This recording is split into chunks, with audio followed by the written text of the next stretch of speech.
ఇచ్చాడంటే మనం వాడు పోయిన తర్వాతన వాళ్ళ దేశం మీదకి వెళ్ళి బాంబులు లేకపోతే ఆ దేశాన్ని నాశనం చేయాలని ఇక్కడి నుంచి మానవ బాంబులు పంపించడమో ప్రాణాలు తీయడమో చేయట్లా. వాడికంటే ఎదగాలనుకున్నాం. ఇవాళ బ్రిటిష్ వాడిని వెనక్కి నెట్టాం ఆర్థిక వ్యవస్థలో. బ్రిటిష్ వాడి కంటే ముందున్నాం. బ్రిటిష్ వాడికి కావాలంటే ఉద్యోగులు మన వాళ్ళు పనిచేసి పెడుతున్నారు. బ్రిటిష్ వాడి చేత మనం పని చేయించుకోవట్లా. ఎందుకంటే వాడికి ఆ సీన్ లేదు. వాడికి అవసరమైనటువంటి పని చేసేటటువంటి వాళ్ళు మన మీద ఆధారపడే పరిస్థితి చేసాం. అలాగే వ్యాపారాల పరంగా పారిశ్రామిక పరంగా బ్రిటన్ ప్రగతిని దాటి ముందుకు పోయాం.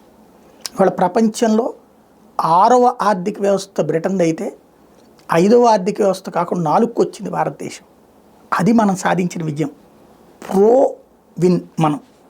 బట్ పాకిస్తాన్ మనతో శత్రువు అయినప్పుడు ఏం చేయాలా?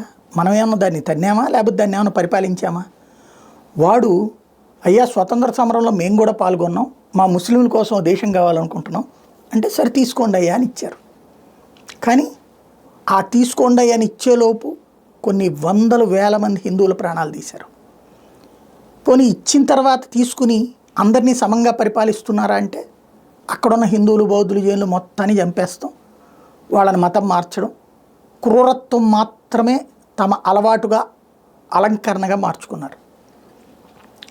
మనతో పోటీ పడాలంటే విద్యలోనూ పారిశ్రామిక వ్యవస్థలోనూ వ్యాపార వ్యవస్థలోనూ రక్షణ వ్యవస్థలోనూ కాకుండా పోటీ పడలేని తమ అసమర్థతని కప్పబుచ్చుకునేందుకు శతకోటి నాటకాలు ఆడుతుంటారు. చివరికి వాళ్ళ దేశం బాగుపడితే బాగుపడటం ఇష్టం లేనటువంటి వాళ్ళు 24 గంటలు వాళ్ళ యువతరాన్ని చదువులు చదవనీయకుండా ఉద్యోగాలు చేయనీయకుండా ఎదగనీయకుండా కేవలం సన్నాసుల్లాగా తయారు చేసి, సన్యాసులు కాదు సన్నాసులు, సన్నాసి అంటే పనికి మాలినోడు, సన్యాసి అంటే సర్వం త్యజించినోడు, ఇది గుర్తుపెట్టుకోవాలి. సన్నాసుల్లాగా తయారు చేసి ఆ వెధవలకి ఏ గతి లేనప్పుడు ఈ విధమైనటువంటి తప్పుడు పని అలవాటు చేస్తున్నారు. ఉన్మాదులుగా తయారు చేసి ఉగ్రవాదులుగా తయారు చేసి వదులుతున్నారు. 77 ఏళ్ళ నుంచి అదే జరిగింది. భారతదేశంలో ఒక టాటా సంస్థ యొక్క జీడిపి ఎంతో, టాటా సంస్థ మొత్తం వ్యాపారం ఎంత ఉందో పాకిస్తాన్ జీడిపి అది.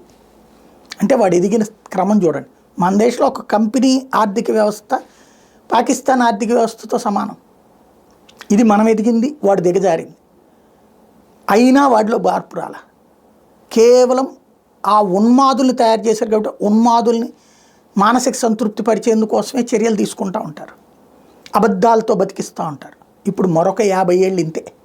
ఇప్పుడు 71 బంగ్లాదేశ్ యుద్ధం తర్వాత ఈ కక్ష కట్టే ఉన్నారు. ఇప్పుడు 71 దాకా ఏమైనా పాకిస్తాన్ ఎదిగిందా? లేదే. ఆ రోజు నుంచి ఇప్పటికి ఈ 45 ఏళ్లలో ఏమైనా ఎదిగిందా? ఉగ్రవాదంలో ఎదిగింది. ఇప్పుడు ఇవాళ తన్నులు తినదు కదా. 71 తర్వాత మరొకసారి భారీ దెబ్బతింది ఇప్పుడే. కాబట్టి పాకిస్తాన్ మరొక 40-50 ఏళ్ల పాటు వాళ్ళ కుర్రోళ్ళందరినీ తీవ్రవాదులుగా తయారు చేసుకుంటూ ఉన్మాదులుగా తయారు చేసుకుంటూ భారత బూచి చెప్పి బతికిస్తుంటుంది. ఇంకొక 40-50 ఏళ్ళు బతికేయచ్చు ఇలాంటి తీవ్రవాదాన్ని అడ్డుపెట్టుకుని వాళ్ళ సైన్యం, వాళ్ళ ISI, వాళ్ళకి సంబంధించినటువంటి తీవ్రవాద ముఠాలు.